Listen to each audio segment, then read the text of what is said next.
All pop culture references mentioned during this podcast are analyzed and scored by artificial intelligence. Jeff and Chris have learned not to argue with AI's decisions and strongly suggest you shut your mouth as well. Well, Chris, from San Diego, it's 2,028 miles to Chicago. We got full bars on the Wi-Fi, half a pack of candy cigarettes. It's dark, and we're wearing bifocals with transitional lenses. Hit it.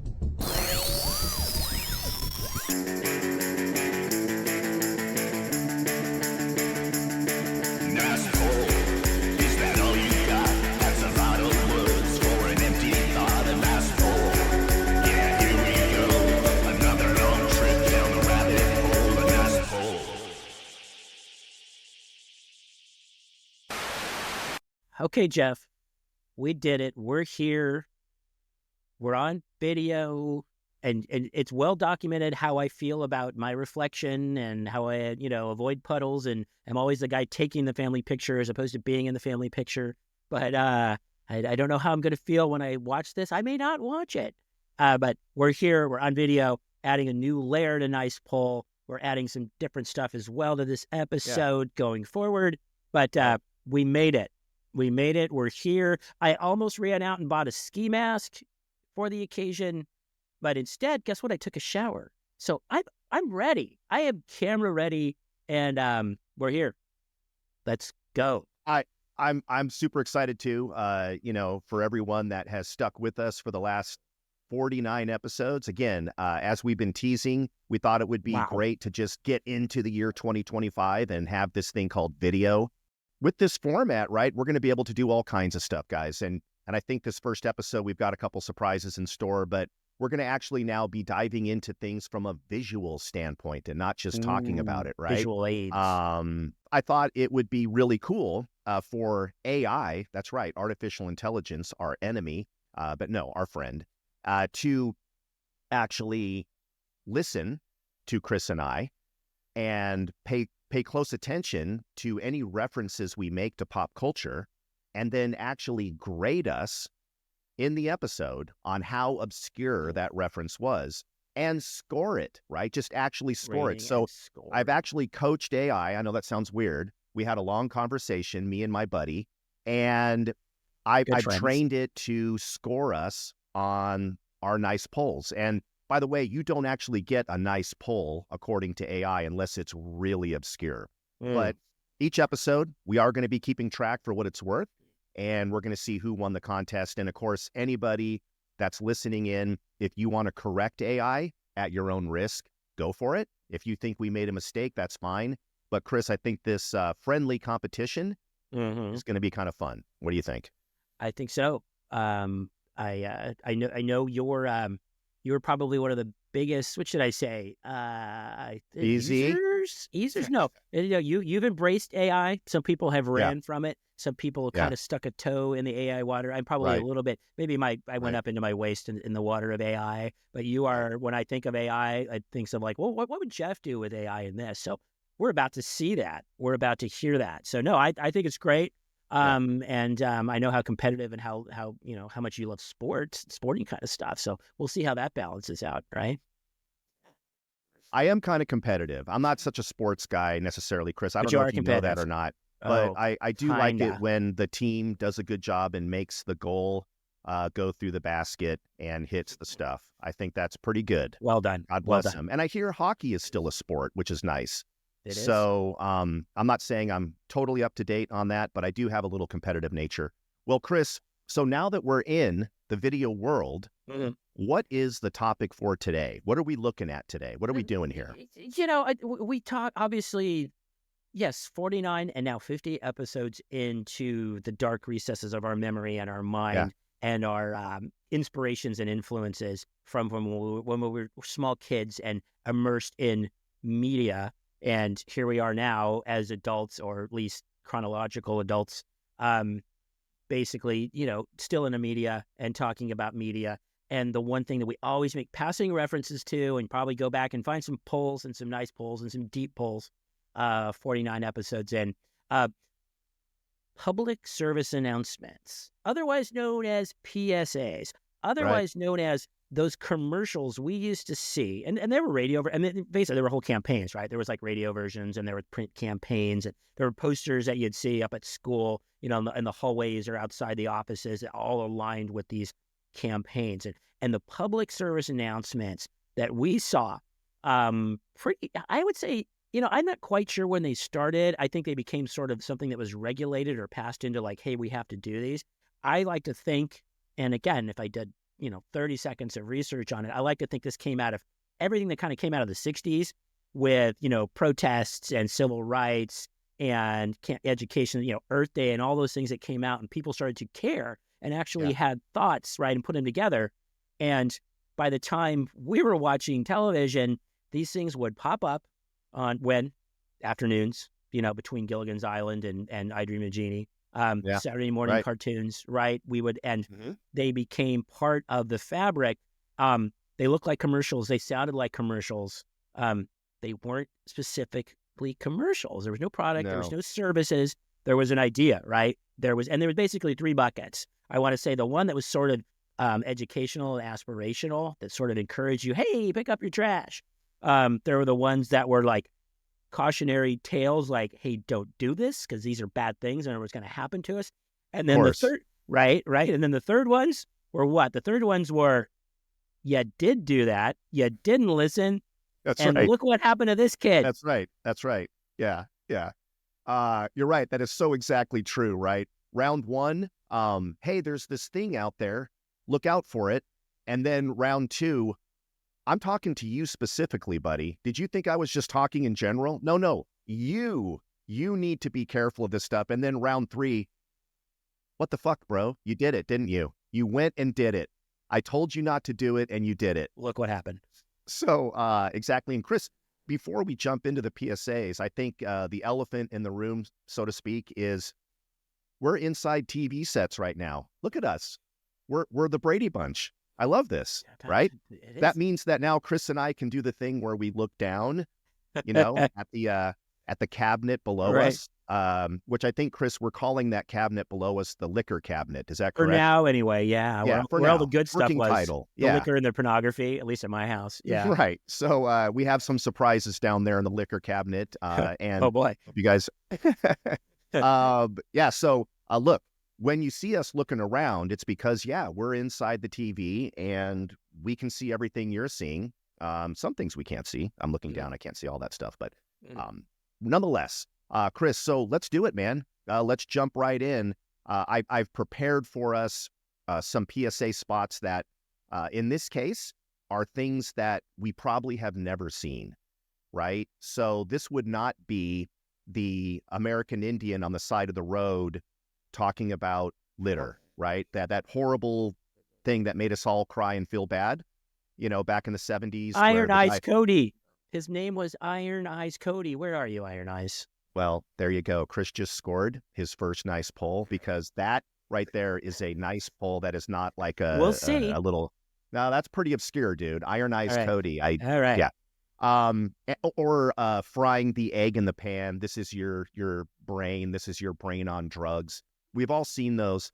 These are ones that I challenge the audience to get back to us and tell us if you've ever seen these before. Because, dude, let's start with one that I think maybe some people have seen, but again, I've only seen the beginning of it, and I know it's going to go weird. So let's do it. Here we go. I guess if they did see it, Jeff, they watched even more television than we did. Okay, so maybe that's the determining factor. But yeah, let's roll. That is saying something. Saying something. Right. Cool. I know a place that's peaceful and quiet, a place where animals play. It's called a forest, but every year we start forest fires. A careless match or cigarette and poof, fire. So the next time you're in the forest, be extra careful, okay? If you knew it was me, would you have listened? Oh, Christ. Okay. What was that? Okay. Wow. Okay. I have thoughts. First of all, it hit us right. If I can just jump right in, it did hit us with, okay, it turned out to be our friend Smokey Bear, but I didn't see that coming. Instead, I saw this sort of, modernized Ginger Grant, right, and her sultry voice. That's right. It was exactly like Ginger Grant. I didn't even make that connection. That is right. Yeah. Sultry voice. Yeah. Right. Just kind of like, hey. And it's just like, okay, you got my attention, lady. And it's just like, and then starts talking about smoking in the forest. And then again, it's just, well, I'm 9. I don't do that, but all right. I'll still see where this is going. Right. And right. then Jesus Christ. Fever dream of her ripping off her face, again, Mission Impossible style, right? Because that was that was of the same era. And it's like, one. Yeah, holy you're right. crap. This isn't Jim Phelps on some mission. It's not Ginger Grant, telling Gilligan and Skipper to, stub out their heaters before they, go into the jungle. It's Jesus Christ, man. I'll never smoke. I'll never smoke. And as a matter of fact, I'll never allow anybody to smoke. I'll run around with a bucket of water and dump it over their head because I don't want the forest to burn down. Okay. And Chris, let's take that apart to the best part of it, which was when she goes, and poof. It's the poof part to me. Because the director was saying to her, this is probably the first way that she did it. And then poof, the forest is on fire. And he goes, no. You still need to be sexy. We got to have a sexy poof. And she's like, oh, okay, yeah, bring it down, whisper and make it sexy. And she's like, and then poof. Right? It's just so bizarre. It's so awkward. And then to your point, I love that because you're right. It's very Jim Phelps. It's very Mission Impossible. But for a second there, it was almost like The Exorcist, dude. Like that, one little flash frame, you're like, oh my God, what is happening? And I think, Chris, this falls into your third tier, which is, I'm talking to you, asshole, right? I'm so sick. This is what he's basically saying to us. I am so sick of lecturing you motherfuckers about this. Right. Could you just listen? Oh, if I act like I'm this hot chick, now will you listen? It's so great on so many levels. Have you seen that one before? It seemed vaguely familiar, but I didn't remember what the punchline was. So it's just like, because I think those were, there were also ones where the camera would pull back and you'd see somebody like, talking out of a little tracheotomy. You know what I mean? So it was like, you know what I mean? Yeah. I think eventually they got to the, we got to draw him in and then we got to kick him in the nuts. And I think so this was sort of that thing. And then I think you could take it even one step further. I mean, I don't want to get Freudian on this, but it's like when this Freudian, dude. This is the perfect time to do it. When this sultry red-haired woman goes, poof. It's like, as an adolescent boy, you're going, you know what I mean? So it's like, okay, I just poofed. Yeah. And whatever. So, you know what I mean? So I think so many layers to that, to the point of like, I don't even, and the thing is you couldn't, now we could like, because I don't even know, well, again, it's like when you see something, it's like, I gotta rewind that. What was that again? We didn't have that capability. It was gone. And you may never see it again, or you might not see it for another 6 months, or you could tell someone, hey, did you see this guy? And they're like looking at you like, what are you talking about? Right? Yeah. You couldn't pull it up on YouTube and say, check this out. You couldn't share it on Instagram. Right. So just the sort of fleetingness to it, and I think that's part of it too, where you were kind of drawn in and maybe you weren't paying 100% invested, and then poof, and your world just collapses. Well, Chris, now the visual is in my head permanently. I love that quote. I just poofed. That was, dude. I'll be right back.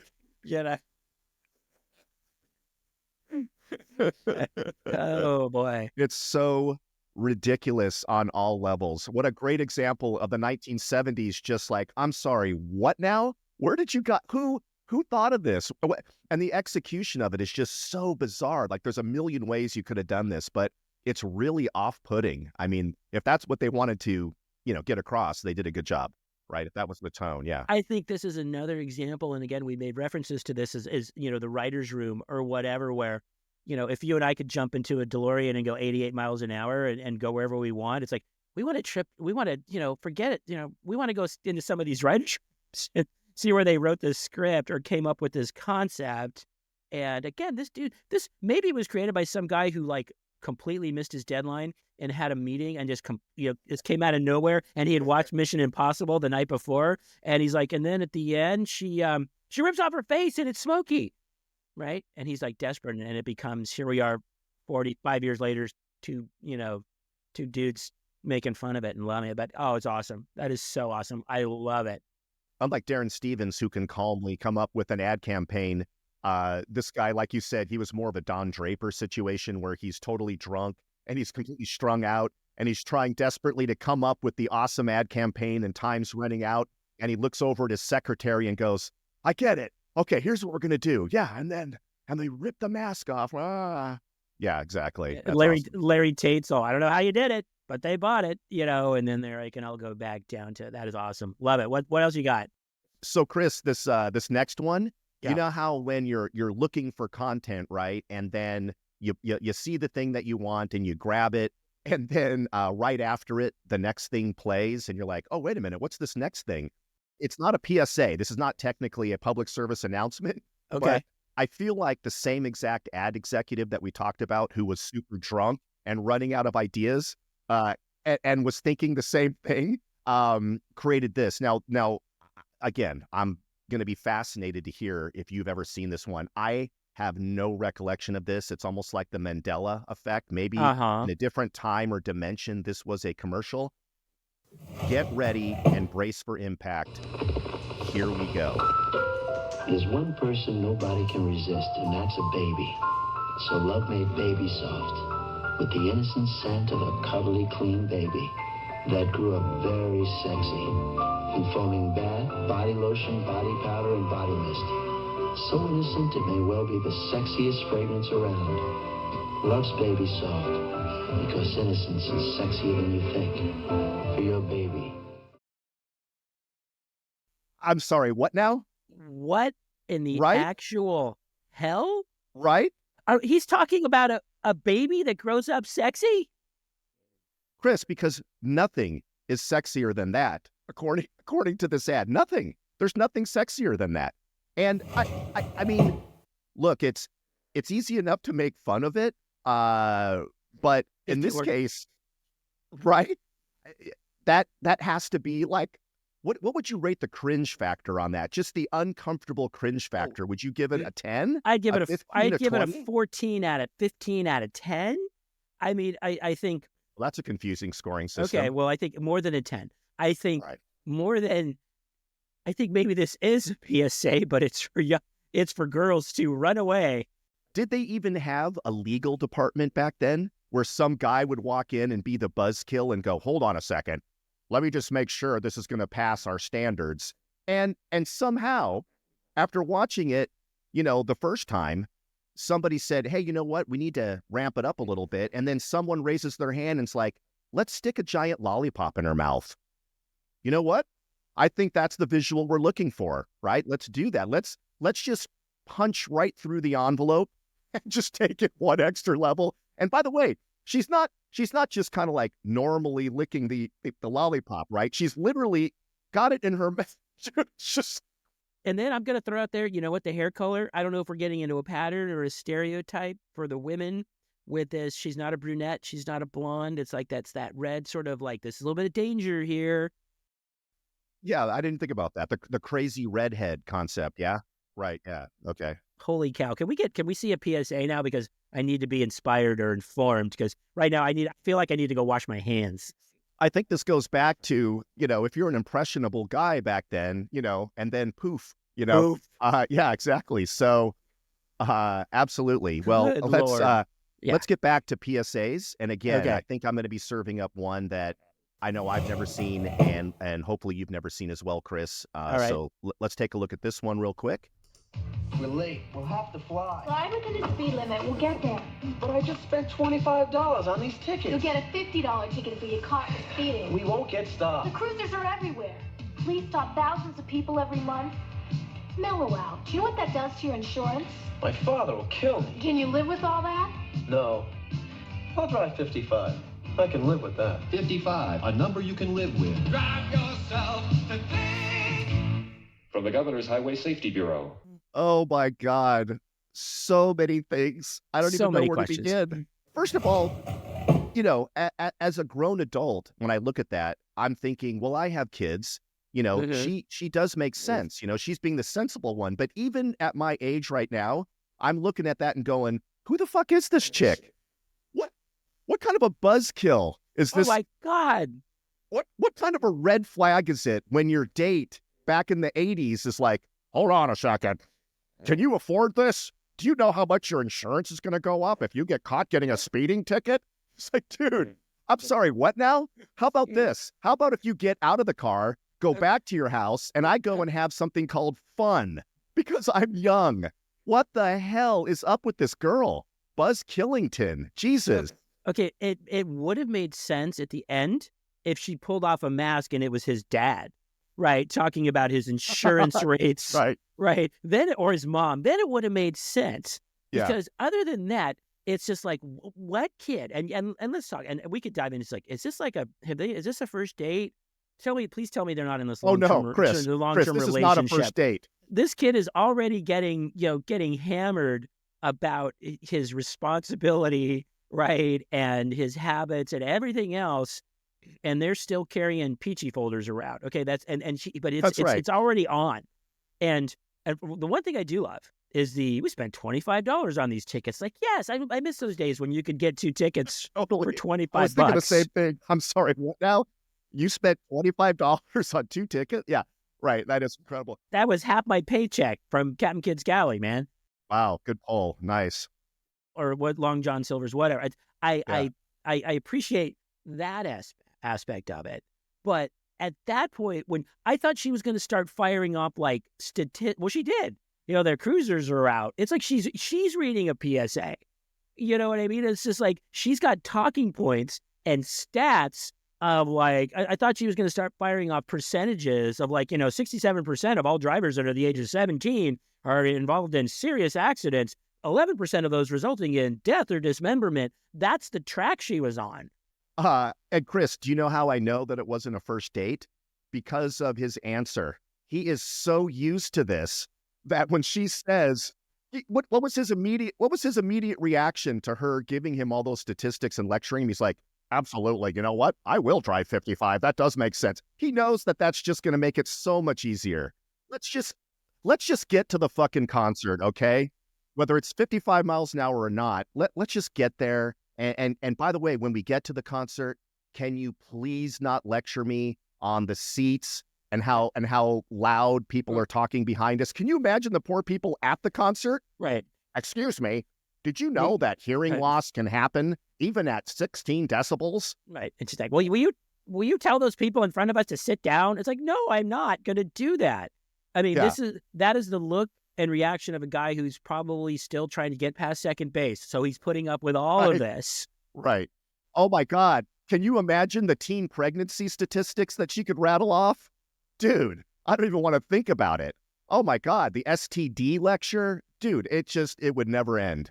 I mean, she's very responsible, but she's also 56 years old. I was going to say. Do you get the feeling that the only reason her dad let her date that guy and get out of the house is because he didn't want to get lectured again about smoking? Right? Just go. I don't care who you're dating. Just get the F out of the house and go on a date. Just please give me a break. The guy's just like chain smoking while she's gone. Just leave me in peace. And he's throwing the butt out the window as he drives past, the secret woods. And that's everything's going to be engulfed in flames. I don't know if that's a public service announcement. I think that's a teenage boy service announcement. I think that's just a red flag warning to every young adult back then that is trying to hook up. Rethink your relationships. So, Chris, the PSA train just gets weirder and weirder the more we roll here. So let me line up another one here for you in the old liquor cabinet. Got it. Let's go. Let's check this one out. Got it. Marijuana, stimulating, mind expanding, safer to use than alcohol. It's the in thing, the hula hoop of the jet generation. Marijuana is an intoxicating, mind-muddling drug, and as much a part of growing up as smoking corn silk behind the back fence. This has been a public service message of the American Medical Association and your local station. All right, try to unpack that one. Just try to unpack the actual verbiage and the phraseology in that ad. Go for it. I dare you. Where do you begin? Well, first, I'm trying to find the downsides, because it starts off because it's just mind altering. It's like, hey, I'm up for that, and gets a little bit into the slang and the jargon and But Chris, is it even a cautionary tale? Like, No. my takeaway from that is I want marijuana it's now. a rite of passage. He says Right? it's a rite of passage. It's not just a rite of passage, buddy. It is the hula hoop of the jet set. It's the hula hoop of the jet set, Chris, the jet set. Do you not want to be part of the jet set? Do you not appreciate the value of a hula hoop? Who's the audience? Kids that can actually remember a time where they're smoking corn silk behind the barn?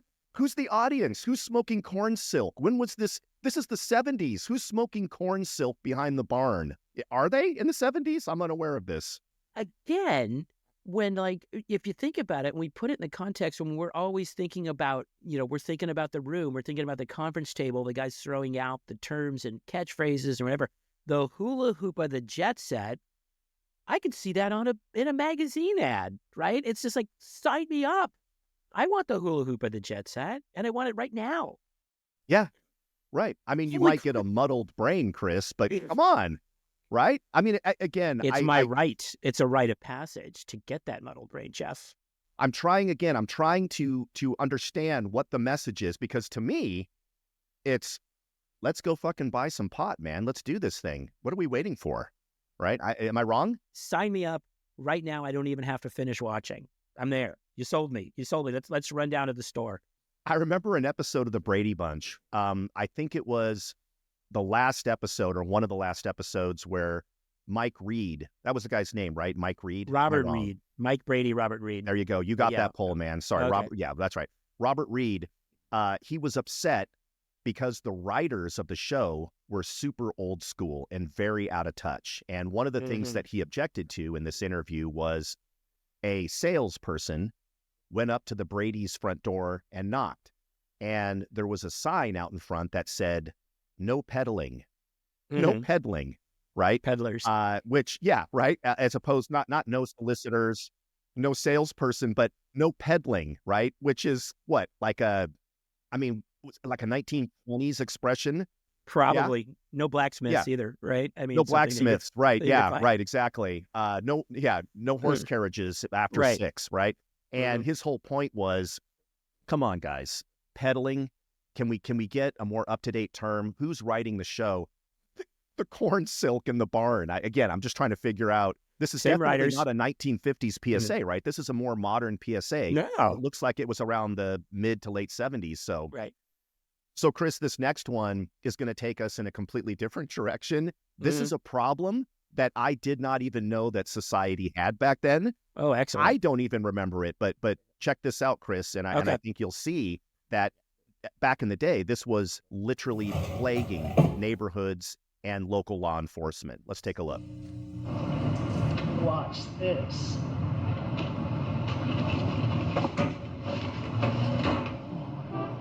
Was it that great? That's not great. That's terrible. I mean, what are you gonna do with a radio antenna? Nothing, that's what. So I fail to see what's being accomplished here. When you destroy someone's property, it's just not funny or cool. How would you feel if someone trashed all your stuff like that? Listen, there are a lot of ways to have a good time, but destroying someone else's property just isn't one of them. Hey, Dad, you listen to the game on the radio? Oh, sure, why not?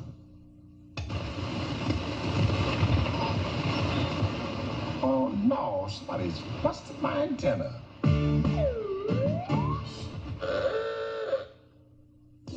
And that's one to grow on.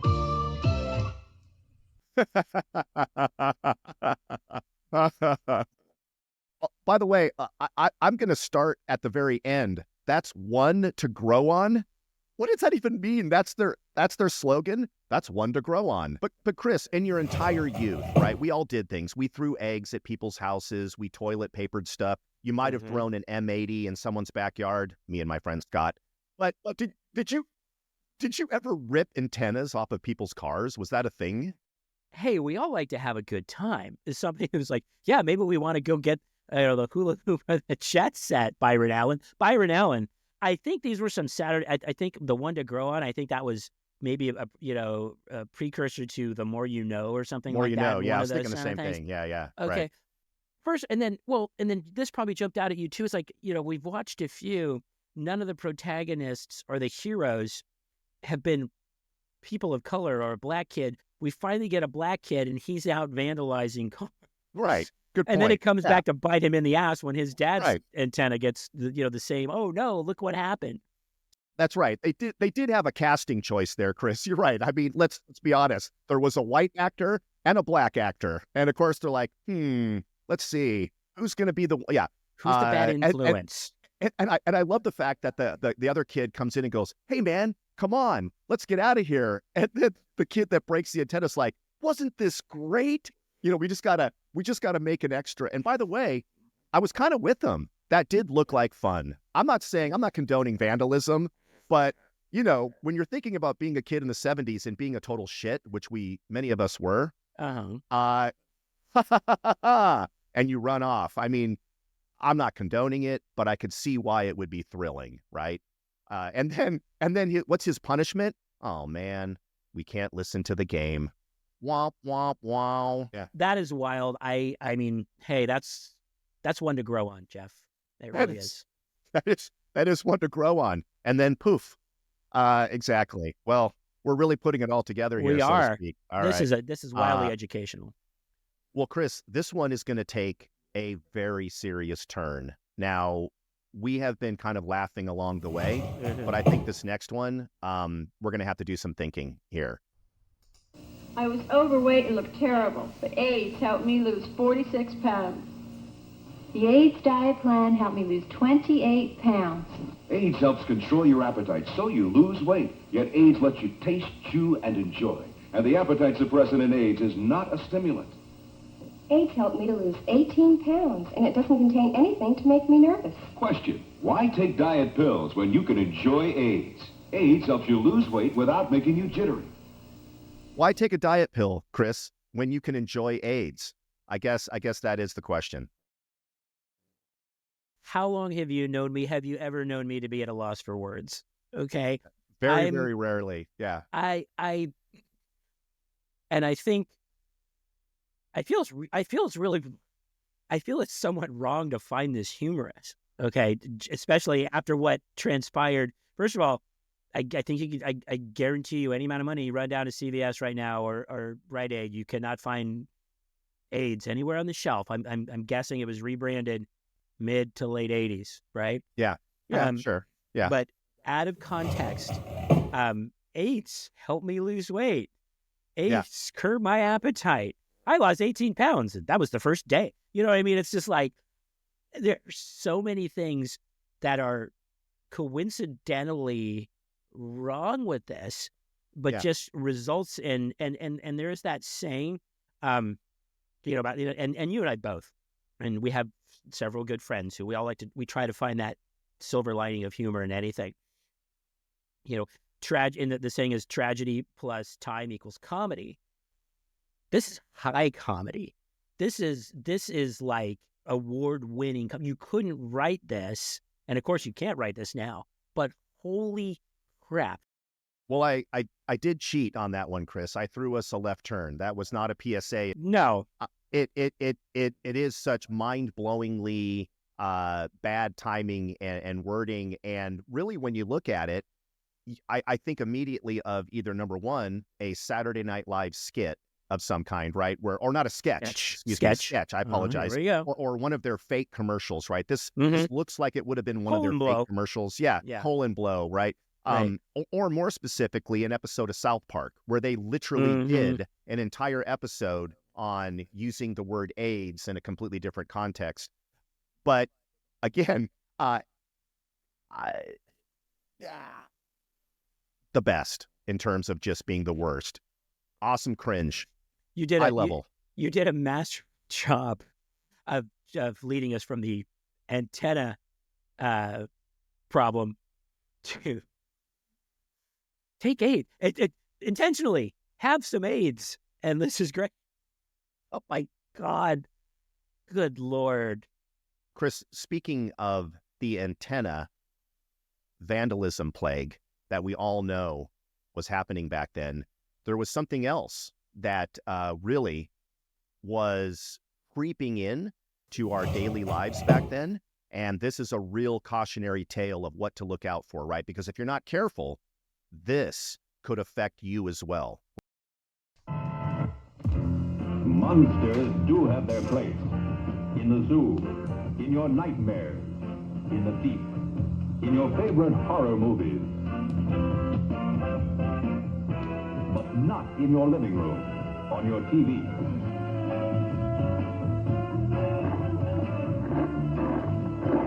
Don't let pay TV be the monster in your living room. Pay TV and cable TV companies are seeking the right to charge you for the very programs you now get free. If you want to stop pay TV and save free television, sign the petition in the lobby of this theater. Let your lawmakers know how you feel in the fight against pay TV and cable TV. So before we say anything, how did that battle go, Chris? As far as you know, did those petitions pay off? Did they finally get enough of a grassroots groundswell to stop, get this, cable TV and pay TV? How did that go? Badly. Yeah, that's quite this public service brought to you by the broadcast, television networks of America. Holy Christ, yeah. That is hilarious. Never saw it. Love it. You can watch Monsters right now for free, but the real monster is the people telling you that they want you to pay for it. But at the same time, the programming you can get if you pay for it, right? We all knew, even back then, was going to be way better than the shit that we would see on free TV. I think the one thing they might be leaving out there, right, is commercials, right? I think that was the whole point of pay TV, right? Was you didn't have to watch a bunch of ads. Right. You can, yeah. And you can also watch those same monsters you just referred to on free TV, but unedited. So I want again, like you said, I want the experience I just had at the movies. I want the blood. I want the gore. I want the violence. I want that, partial nudity. I want all of those things in the comfort of my own. That I see no monster here. Or if I do see that monster, guess what? I am the monster, Jeff. That's me. I see no monster here. That's right. I don't want to be in the middle of a really scary movie and then have it interrupted by the girl slowly slobbering on the lollipop to take me completely, or getting lectured in the car about going 55 or 75 miles an hour, right? Telling me that AIDS will help me lose weight. I don't want any of those things. That's right. Wow, that was amazing. I love that. That is, like I said, I'd never seen it, and I love it, and I'll never forget it. Okay, well, good. I love it, because that's what I was trying to do with these and my different picks here. So, Chris, now we're going to move into a more somber tone, and I would say this is, it's dark, it's harrowing, it's not for the faint of heart.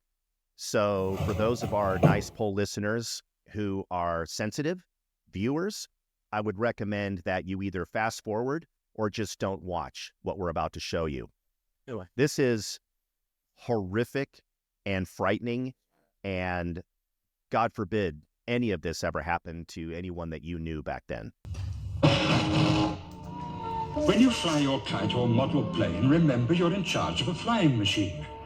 Pilots have to observe safety rules. So must you. Make sure there are no pylons, overhead lines, or electric substations around. Go!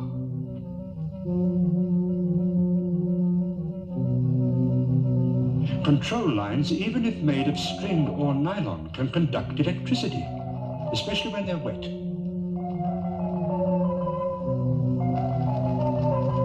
Watch out!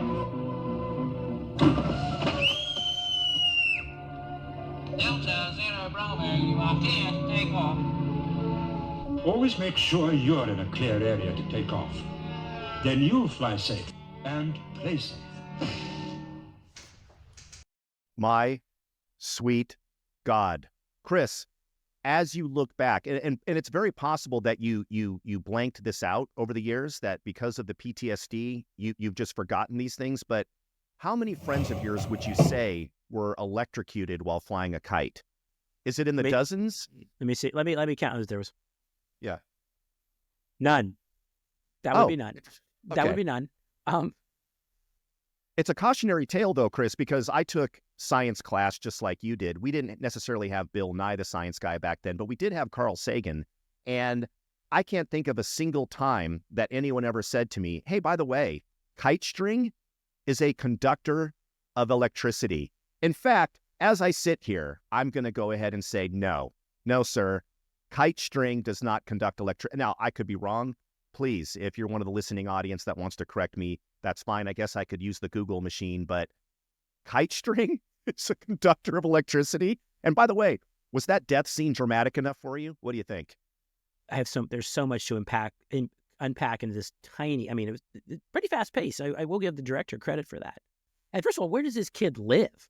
Well, I get the feeling that this is a British PSA. Not only does the guy have the British accent, but he does refer to these electrical towers as pylons. Okay. Not since Rick Springfield have I heard the word pylon used in that kind of a context. And that point was not moot, even though Rick Springfield. No, it was not moot. So. There you go. Back to Rick. I'll take Rick Springfield lyrics for 1,000. Yeah. So I get the feeling that this probably was a British PSA, which is maybe you never heard of it. But again, even in Britain, were there a lot of kite deaths back then? I don't remember ever hearing. I don't even remember an urban legend. No, not at all. Not at all. And I think, and if Stan Lee had seen this, he would have turned the kid into a superhero, right? It's like he wasn't a radioactive spider. He got electrocuted by his kite and became, I don't know, Kite Boy or something. The worst you could do, Chris, is back then sometimes you might have dog fights with the kite, right? Or unintentionally, they get tangled up. Yeah, they get tangled up. Or again, if it's me and my friend Scott, we would actually fight with the kites. And what a shock. We actually did put razor blades on the outer edges of the kite. But I digress. Chris, it is now that time of the episode where we're actually going to tally up the score for the first time. Again, we are using artificial intelligence to do this. It is going to rank us in 4 different tiers. It's going to judge whether or not the reference that we made is common, like maybe Ronald McDonald, and that's not going to score many points. Moderately obscure, which again is going to give us more points, or the granddaddy of all, nice pull. If you score a nice poll, it has to be really obscure. It has to be like maybe 15 people on the planet know what you're talking about. And that is going to probably net you 100,000 points or more. So again, Chris, this is the first time we're doing this. Let's go ahead and see what AI came up with and who won episode 50 of Nice Pull. Let's go, Jeff. Let's see it.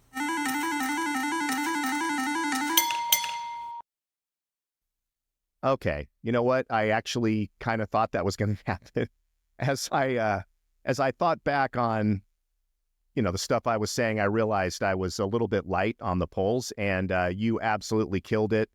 I bow to the master, but I am going to be prepared next time around to beat you. But Chris, well done, sir. I'll take it. I don't know. I got bragging rights for this episode this week, and okay, we'll see where this goes. All right. Well, awesome, man. We did it. I'm super excited. Hopefully you guys that are listening to the podcast enjoy the new format. I do want to remind everybody that we would love audience participation, right? So if you want to get a hold of us, you can always do it at nicepullpod@gmail.com. You can always go to the website, which is nicepullpod.com, and you can leave comments on any one of our episodes. We'd be happy to get a hold of you. We'd be happy to hear from you. Heck, you can even be on the show and say something if you want, if you're not camera shy, yes. right? Exactly. So And I think, Chris, next episode, we're going to be introducing even a few more things that are part of our new format. But until then, what do you think, Chris? Until next time? Till next time, Jeff.